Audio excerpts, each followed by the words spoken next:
भाग्य का लिखा कोई नहीं मिटा सकता। एक समय की बात है, एक बहुत ही ज्ञानी पंडित था।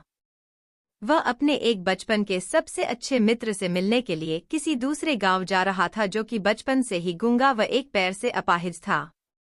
उसका गांव काफी दूर था और रास्ते में कई और छोटे छोटे गांव भी पड़ते थे। वह ज्ञानी पंडित ही अपनी धुन में चला जा रहा था कि रास्ते में उसे एक आदमी मिल गया जो दिखने में बड़ा ही हष्टपुष्ट था। वह भी पंडित के साथ ही चलने लगा। पंडित ने सोचा कि चलो अच्छा ही है, साथ साथ चलने से रास्ता थोड़ा जल्दी कट जाएगा। पंडित ने उस आदमी से उसका नाम पूछा तो उस आदमी ने अपना नाम महाकाल बताया। उस पंडित को ये नाम बड़ा अजीब लगा, लेकिन उसने नाम के बारे में और कुछ पूछना ठीक नहीं समझा और दोनों धीरे धीरे चलते रहे। तभी रास्ते में एक गांव आया। महाकाल ने पंडित से कहा, तुम आगे चलो, मुझे इस गांव में एक जरूरी संदेशा देना है, मैं तुमसे आगे मिलता हूँ।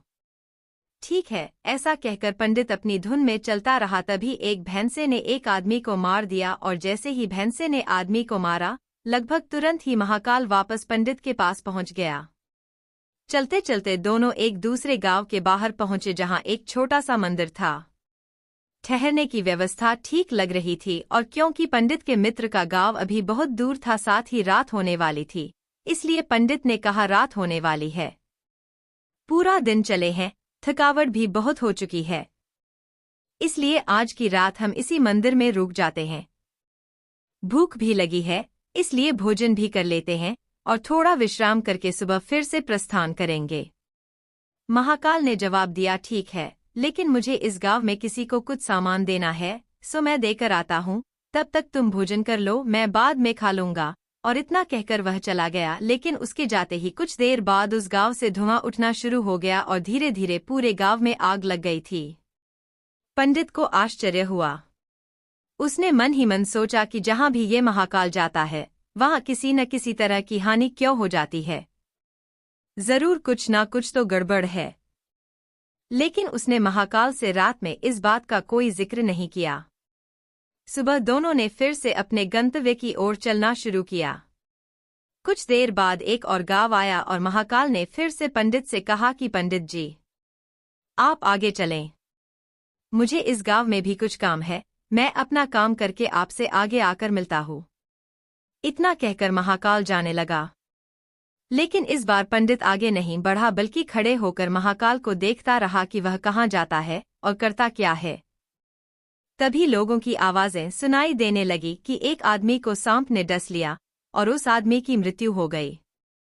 ठीक उसी समय महाकाल फिर से पंडित के पास पहुंच गया। लेकिन इस बार पंडित को सहन नहीं हुआ।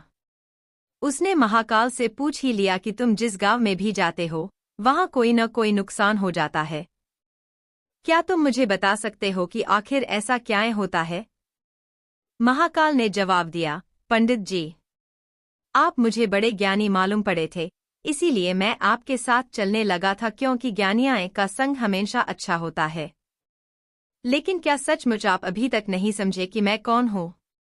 पंडित ने कहा, मैं समझ तो चुका हूँ, लेकिन कुछ आशंका है, इसलिए यदि आप ही अपना सही परिचय दे दें तो मेरे लिए आसानी होगी।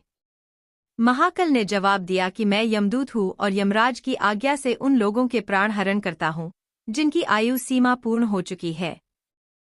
जबकि पंडित को पहले से ही इसी बात की आशंका थी। फिर भी महाकाल के मुंह से ये बात सुनकर पंडित थोड़ा घबरा गया, लेकिन फिर हिम्मत करके पूछा कि अगर ऐसी बात है और तुम सचमुच ही यमदूत हो तो बताओ अगली मृत्यु किसकी है? यमदूत ने जवाब दिया कि अगली मृत्यु तुम्हारे उस मित्र की है जिसे तुम मिलने जा रहे हो, और उसकी मृत्यु का कारण भी तुम ही बनोगे। ये बात सुनकर पंडित ठिठक गया और बड़े कश्मकश में पड़ गया कि यदि वास्तव में यह महाकाल एक यमदूत हुआ तो उसकी बात सही होगी और इसके कारण मेरे बचपन का सबसे अच्छे मित्र की मृत्यु हो जाएगी। इसलिए बेहतर यही होगा कि मैं अपने मित्र से मिलने ही न जाऊं, कम से कम मैं तो उसकी मृत्यु का कारण नहीं बनूंगा। तभी महाकाल ने कहा कि तुम जो सोच रहे हो वो मुझे भी पता है, लेकिन तुम्हारे अपने मित्र से मिलने न जाने के विचार से नियति नहीं बदल जाएगी। तुम्हारे मित्र की मृत्यु तो निश्चित है और वह अगले कुछ ही क्षणों में होने वाली है। महाकाल के मुख से ये बात सुनते ही पंडित को झटका लगा, क्योंकि महाकाल ने उसके मन की बात जान ली थी, जो कि किसी सामान्य व्यक्ति के लिए तो संभव ही नहीं थी। परिणाम स्वरूप पंडित को विश्वास हो गया कि महाकाल सचमुच यमदूत ही है।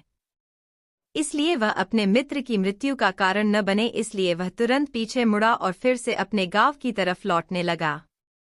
परंतु जैसे ही वह मुड़ा, सामने से उसे उसका मित्र उसी की ओर तेजी से आता हुआ दिखाई दिया, जो कि पंडित को देखकर बहुत अधिक प्रसन्न लग रहा था। अपने मित्र के आने की गति को देखकर पंडित को ऐसा लगा जैसे कि उसका मित्र काफी समय से उसके पीछे पीछे ही आ रहा था, लेकिन क्योंकि वह बचपन से ही गूंगा व एक पैर से अपाहिज था, इसलिए न तो पंडित तक पहुंच पा रहा था और न ही पंडित को आवाज देकर रोक पा रहा था। लेकिन जैसे ही वह पंडित के पास पहुंचा, अचानक न जाने क्या हुआ और उसकी मृत्यु हो गई। पंडित हक्का बक्का सा आश्चर्य भरी नजरों से महाकाल की ओर देखने लगा, जैसे कि पूछ रहा हो कि आखिर हुआ क्या उसके मित्र को। महाकाल पंडित के मन की बात समझ गया और बोला, तुम्हारा मित्र पिछले गांव से ही तुम्हारे पीछे पीछे आ रहा था, लेकिन तुम समझ ही सकते हो कि वह अपाहिज व गूंगा होने की वजह से ही तुम तक नहीं पहुंच सका। उसने अपनी सारी ताकत लगाकर तुम तक पहुंचने की कोशिश की, लेकिन बुढ़ापे में बचपन जैसी शक्ति नहीं होती शरीर में, इसलिए हृदयाघात की वजह से तुम्हारे मित्र की मृत्यु हो गई और उसकी वजह हो तुम, क्योंकि वह तुमसे मिलने हेतु तुम तक पहुंचने के लिए ही अपनी सीमाओं को लांघते हुए तुम्हारे पीछे भाग रहा था। अब पंडित को पूरी तरह से विश्वास हो गया कि महाकाल सचमुच ही यमदूत है और जीवों के प्राण हरण करना ही उसका काम है। क्योंकि पंडित एक ज्ञानी व्यक्ति था और जानता था कि मृत्यु पर किसी का कोई बस नहीं चल सकता, वह सभी को एक न एक दिन मरना ही है, इसलिए उसने जल्दी ही अपने आप को संभाल लिया। लेकिन अचानक ही उसके मन में अपनी स्वयं की मृत्यु के बारे में जानने की उत्सुकता हुई। इसलिए उसने महाकाल से पूछा, अगर मृत्यु मेरे मित्र की होनी थी तो तुम शुरू से ही मेरे साथ क्यों चल रहे थे? महाकाल ने जवाब दिया, मैं तो सभी के साथ चलता हूँ और हर पल चलता रहता हूँ, केवल लोग मुझे पहचान नहीं पाते, क्योंकि लोगों के पास अपनी समस्याओं के अलावा किसी और व्यक्ति, वस्तु या घटना के बारे में सोचने या उसे देखने समझने का वक्त ही नहीं है। पंडित ने आगे पूछा, तो क्या तुम बता सकते हो कि मेरी मृत्यु कब और कैसे होगी? महाकाल ने कहा, हालांकि किसी भी सामान्य जीव के लिए ये जानना सही नहीं है, क्योंकि कोई भी जीव अपनी मृत्यु के बारे में जानकर दुखी ही होता है।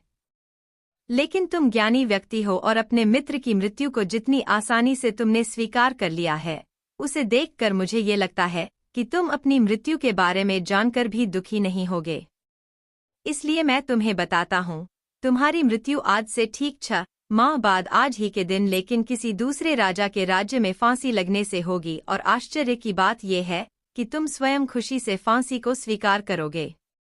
इतना कहकर महाकाल जाने लगा, क्योंकि अब उसके पास पंडित के साथ चलते रहने का कोई कारण शेष नहीं बचा था।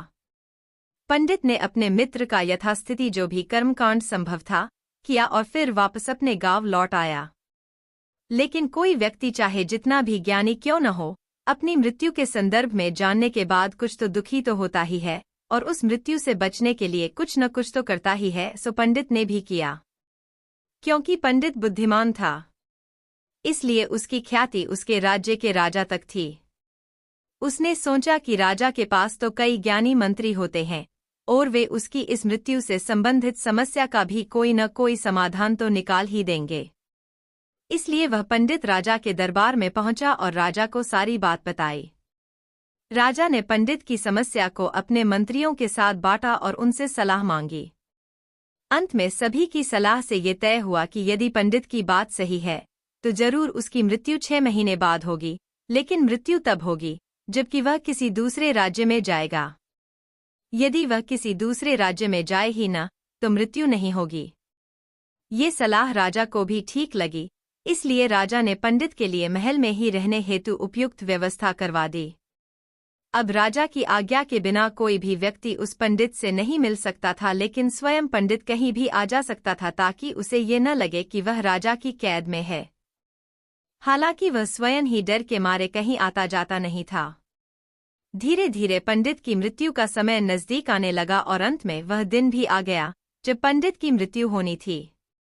तो जिस दिन पंडित की मृत्यु होनी थी उससे पिछली रात पंडित डर के मारे जल्दी ही सो गया, ताकि जल्दी से जल्दी वह रात और अगला दिन बीत जाए और उसकी मृत्यु टल जाए। लेकिन स्वयं पंडित को नींद में चलने की बीमारी थी और इस बीमारी के बारे में वह पंडित भी नहीं जानता था, इसलिए राजा या किसी और से इस बीमारी का जिक्र करने अथवा किसी चिकित्सक से इस बीमारी का इलाज करवाने का तो प्रश्न ही नहीं उठता था। पंडित अपनी मृत्यु को लेकर बहुत चिंतित था और नींद में चलने की बीमारी का दौरा अक्सर तभी पड़ता है जब ठीक से नींद नहीं आ रही होती। उसी रात पंडित रात को नींद में चलने का दौरा पड़ा। वह उठा और राजा के महल से निकलकर अस्तबल में आ गया। चूंकि वह राजा का विशेष अतिथि था, इसलिए किसी भी पहरेदार ने उसे न ताए रोका न किसी तरह की पूछताछ की। अस्तबल में पहुंचकर वह सबसे तेज दौड़ने वाले घोड़े पर सवार होकर नींद की बेहोशी में ही राज्य की सीमा से बाहर दूसरे राज्य की सीमा में चला गया। इतना ही नहीं, वह दूसरे राज्य के राजा के महल में पहुंच गया और संयोग हुआ ये कि उस महल में भी किसी पहरेदार ने उसे नहीं रोका और न ही कोई पूछताछ की, क्योंकि सभी लोग रात के अंतिम प्रहर की गहरी नींद में थे। वह पंडित सीधे राजा के शयन कक्ष में पहुंच गया। रानी के एक ओर उस राज्य का राजा सो रहा था, दूसरी ओर स्वयं पंडित जाकर लेट गया। सुबह हुई तो राजा ने पंडित को रानी की बगल में सोया हुआ देखा। राजा बहुत क्रोधित हुआ और उस पंडित का गिरफ्तार कर लिया गया। पंडित को तो खुद ही समझ में ही नहीं आ रहा था कि आखिर वह दूसरे राज्य में और सीधे राजा के ही शयन कक्ष में कैसे पहुंच गया। लेकिन वहां उसकी सुनने वाला कौन था? राजा ने पंडित को राज दरबार में हाजिर करने का हुक्म दिया। कुछ समय बाद राजा का दरबार लगा, जहां राजा ने पंडित को देखा और देखते ही इतना क्रोधित हुआ कि पंडित को फांसी पर चढ़ा दिए जाने का हुक्म सुना दिया। फांसी की सजा सुनकर पंडित कांप गया। फिर भी हिम्मत कर उसने राजा से कहा कि महाराज, मैं नहीं जानता कि मैं इस राज्य में कैसे पहुंचा।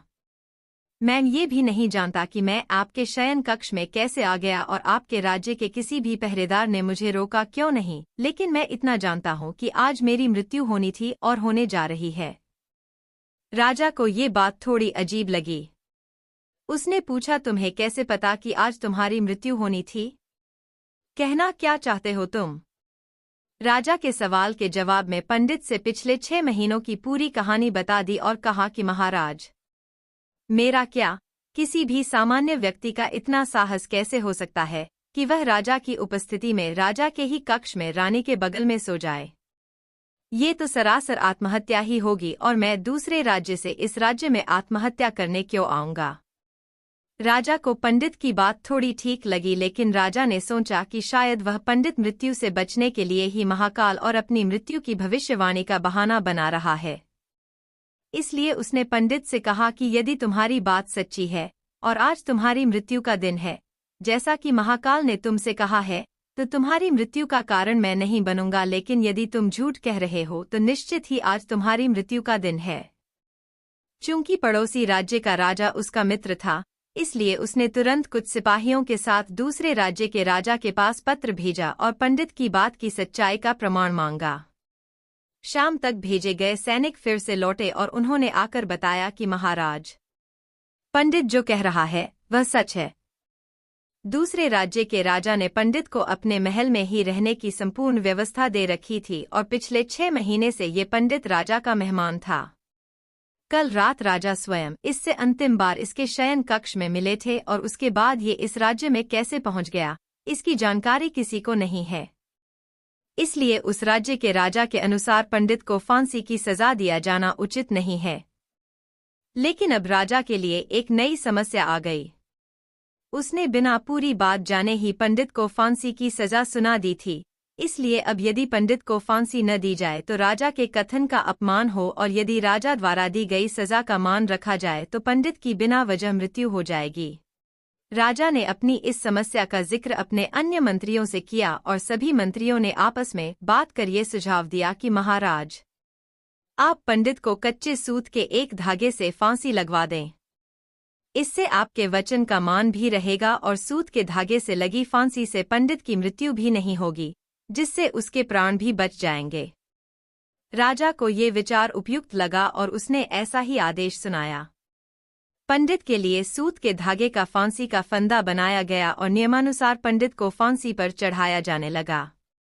सभी खुश थे कि न तो पंडित मरेगा, न राजा का वचन झूठा पड़ेगा। पंडित को भी विश्वास था कि सूत के धागे से तो उसकी मृत्यु नहीं होगी, इसलिए वह भी खुशी खुशी फांसी चढ़ने को तैयार था, जैसा कि महाकाल ने उसे कहा था। लेकिन जैसे ही पंडित को फांसी दी गई, सूत का धागा तो टूट गया, लेकिन टूटने से पहले उसने अपना काम कर दिया। पंडित के गले की नस कट चुकी थी उस सूत के धागे से, और पंडित जमीन पर पड़ा तड़प रहा था। हर धड़कन के साथ उसके गले से खून निकल रहा था और देखते ही देखते कुछ ही समय में पंडित का शरीर पूरी तरह से शांत हो गया। सभी लोग आश्चर्यचकित हक्के बक्के से पंडित को मरते हुए देखते रहे। किसी को विश्वास ही नहीं हो रहा था कि एक कमजायर से सूत के धागे से किसी की मृत्यु हो सकती है, लेकिन घटना घट चुकी थी। नियति ने अपना काम कर दिया था। जो भाग्य में लिखा होता है वह होकर ही रहता है। हम चाहे जितनी सावधानियां बरतें या चाहे जितने उपाय कर लें, लेकिन हर घटना और उस घटना का सारा ताना बाना पहले से निश्चित है, जिसे हम रत्ती भर भी इधर उधर नहीं कर सकते। इसीलिए भगवान ने हमें भविष्य जानने की क्षमता नहीं दी है, ताकि हम अपने जीवन को ज्यादा बेहतर तरीके से जी सकें। खुद को बदलो, जिंदगी अपने आप बदल जाएगी। एक बार की बात है, महात्मा गौतम बुद्ध अपने शिष्य आनंद कहीं जा रहे थे। रास्ते में उन्होंने देखा कि एक अधेड़ उम्र का व्यक्ति एक जगह पर बैठा रो रहा है। महात्मा गौतम बुद्ध उसके पास गए और बोले, क्या बात है पुत्र, तुम कौन हो और क्यों रो रहे हो? महात्मा गौतम बुद्ध की बात सुनकर उस व्यक्ति की सिसकियां रुक गईं। वह अपने आंसू पोंछता हुआ बोला, मैं पास के गांव का रहने वाला एक बदनसीब व्यापारी हूं। मैं जो भी काम करता हूं वह खराब हो जाता है। व्यापार के चक्कर में मैंने अपनी पत्नी के गहने खो दिए, मैंने अपने परिवार को भी खो दिया, यहां तक कि मेरा घर भी गिरवी पड़ा है। मुझे तो लगता है कि मैं किसी काम का नहीं हूं। मेरी तो किस्मत ही खराब है। उस व्यापारी की बात सुनकर महात्मा गौतम बुद्ध बोले, तुमसे किसने कहा पुत्र कि तुम्हारी किस्मत खराब है? जरा मैं भी तो जानूं कि तुम्हारी किस्मत में क्या खराबी है। वह व्यक्ति बोला, पहले मैं खेती करता था, पर हर साल उसमें नुकसान होता था। कभी सूखा पड़ जाता तो कभी ज्यादा बारिश के कारण फसल खराब हो जाती। इससे परेशान होकर मैंने व्यापार करने का निर्णय किया। मैंने पत्नी के गहने बेचकर अपना व्यापार शुरू किया, लेकिन मेरा व्यापार नहीं चला। शुरू में परिवार वालों ने मेरा साथ दिया, लेकिन जैसे जैसे मुझे नुकसान होने लगा, मेरे परिवार वाले भी मुझसे दूर हो गए, सबने मेरा साथ छोड़ दिया। मैं यह सब उनके लिए ही कर रहा था, लेकिन अब वे लोग मुझे देखकर नजरें फेर लेते हैं और मुझे ही मेरे परिवार की दुर्दशा का जिम्मेदार मानते हैं। उस व्यक्ति ने एक गहरी सी सांस ली और फिर बोला, मेरा एक दोस्त है, उसने भी मेरे साथ ही अपना व्यापार शुरू किया था। उसका व्यापार अच्छा चल रहा है। वह जब भी मेरे घर आता है तो अपनी सफलता की कहानियां सुनाता है। उसकी बातें सुनकर मेरे घर वाले भी कहते हैं कि उसे देखो और कुछ सीखो। हमें तो लगता है कि तेरे वश का कुछ भी नहीं है। उन लोगों की बातें सुन सुनकर अब तो मुझे भी लगने लगा है कि शायद मैं कुछ भी नहीं कर सकता है। अब तो मुझे अपना जीवन ही बेकार लगने लगा है। मेरे मन में ख्याल आता है कि अपना जीवन को ही समाप्त कर लूं। मैं यहाँ आया भी इसी इरादे से था, लेकिन हिम्मत नहीं कर पाया, इसीलिए यहाँ अकेला बैठा विलाप कर रहा था। महात्मा गौतम बुद्ध बोले, अच्छा तो ये बात है। वैसे क्या तुम इसके अलावा कुछ और भी कहना चाहते हो? महात्मा गौतम बुद्ध की बात सुनकर वह व्यक्ति बोला, एक तरफ मेरा हर काम खराब हो जाता है, दूसरी तरफ मेरा दोस्त है जो हर समय मुझे नीचा दिखाने का प्रयास करता रहता है। मुझे समझ में ही नहीं आता है कि मैं क्या करूं। महात्मा गौतम बुद्ध बोले, क्या तुम अपने दोस्त की बातें सुनकर दुखी हो जाते हो? हाँ, मैं उसकी बातें सुनकर स्वयं दुखी हो जाता हूँ, उस व्यक्ति ने जवाब दिया। महात्मा गौतम बुद्ध ने पूछा, तुम्हें किस बात का दुख होता है? अपने असफल होने का या फिर दोस्त के सफल होने का? महात्मा गौतम बुद्ध का सवाल सुनकर वह व्यक्ति एक पल के लिए सोच में पड़ गया। फिर वह बोला, अगर सच कहूं तो मुझे अपने असफल होने का उतना दुख नहीं होता है जितना कि दोस्त के सफल होने का होता है।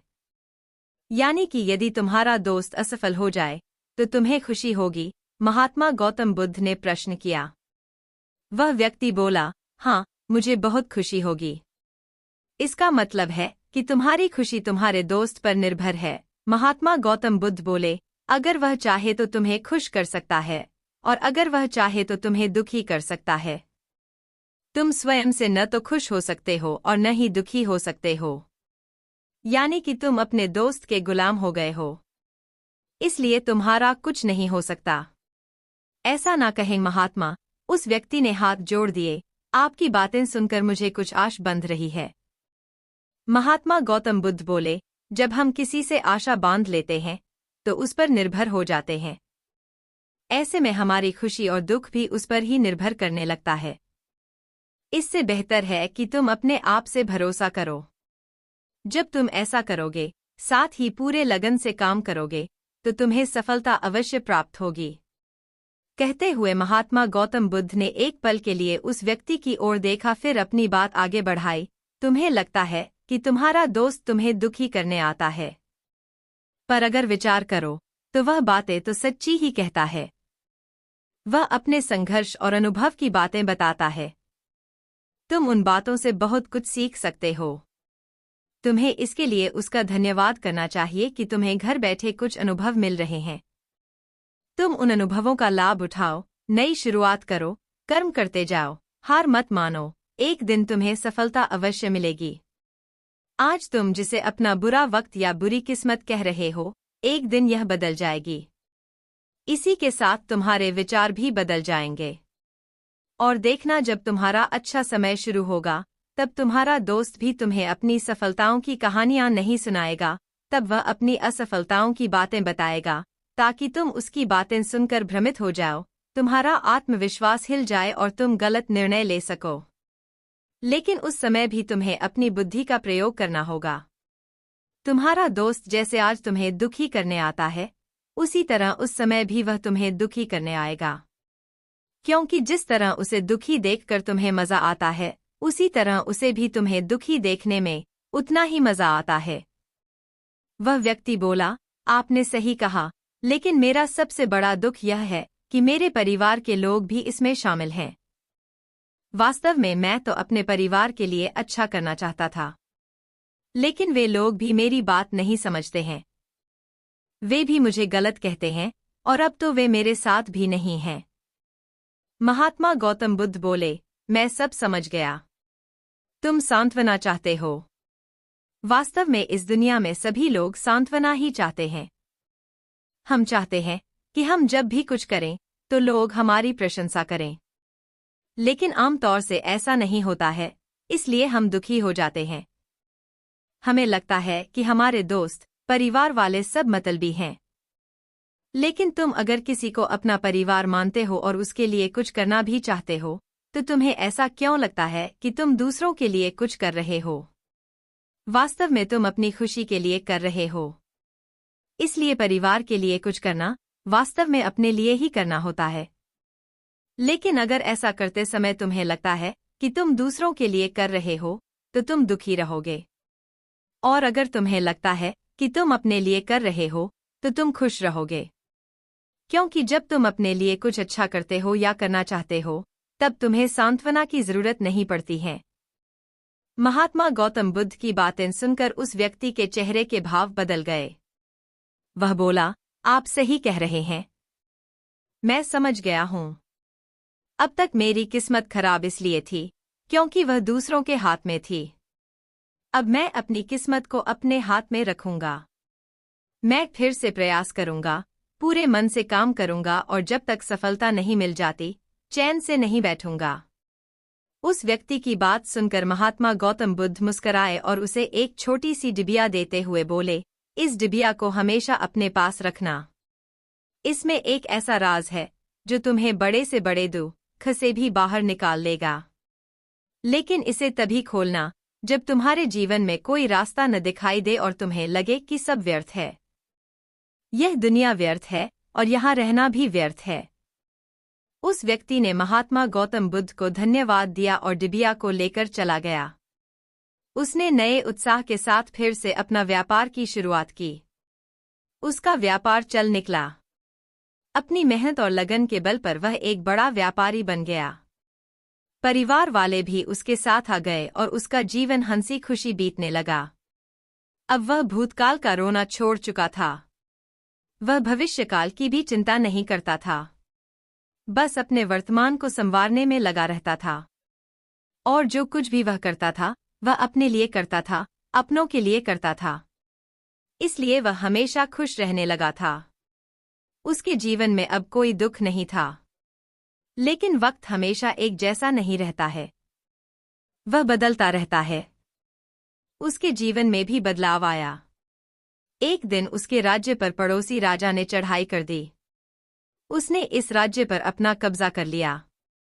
उसके सैनिकों ने चारों ओर लूटमार मचा दी। उन्होंने व्यापारी का सारा धन लूट लिया। उसके घर में आग लगा दी। जान बचाने के लिए उसे अपने परिवार के साथ अपना घर छोड़कर भागना पड़ा। वह व्यक्ति अपने परिवार के साथ कई दिनों तक इधर उधर भटकता रहा। वह दाने दाने को मोहताज हो गया। उसका बच्चा भी बीमार हो गया। इलाज न मिलने के कारण वह बच्चा तड़पने लगा। यह देखकर उसका हृदय दुख से भर गया। वह कैसे अपने बच्चे का इलाज कराए? उसके पास तो खाने के लिए भी पैसे नहीं थे। ऐसे में उसे एक बार फिर निराशा ने घेर लिया। उसे लगने लगा कि उसका जीवन व्यर्थ है। सारी दुनिया व्यर्थ है। किसी भी बात का कोई मतलब नहीं है। भले ही आप जीवन में कितना भी कुछ कर लो, कितनी भी सफलता हासिल कर लो, पर अंततः यह जीवन समाप्त ही होता है। तो फिर ऐसे में जीवित रहने का क्या फायदा? इससे तो अच्छा है कि वह अपना जीवन खुद ही समाप्त कर ले। लेकिन तभी उसके दिमाग में महात्मा गौतम बुद्ध की दी हुई डिबिया याद आई। उस व्यक्ति ने उत्सुकता के साथ उसे खोला। डिबिया के भीतर एक पर्ची रखी हुई थी। पर्ची पर कुछ लिखा हुआ था। उसे पढ़कर उसकी आंखों के आगे छाया निराशा का अंधेरा छंट गया और वह मुस्करा उठा। पर्ची पर लिखा हुआ था, यह समय भी बीत जाएगा। उसने डिबिया को अपनी मुट्ठी में भींच लिया और एक नई शुरुआत के लिए उठ खड़ा हुआ। अगर आप भी ऐसी ही परिस्थिति से गुजर रहे हैं तो निराश न हो। अपने बीते हुए कल पर शोक मत करें, न ही भविष्य की चिंता करें। अपने वर्तमान को जिएं और उसे बेहतर बनाने के लिए सच्चे मन से प्रयास करें। यकीन मानें, जल्दी ही आपकी किस्मत भी बदलने वाली है।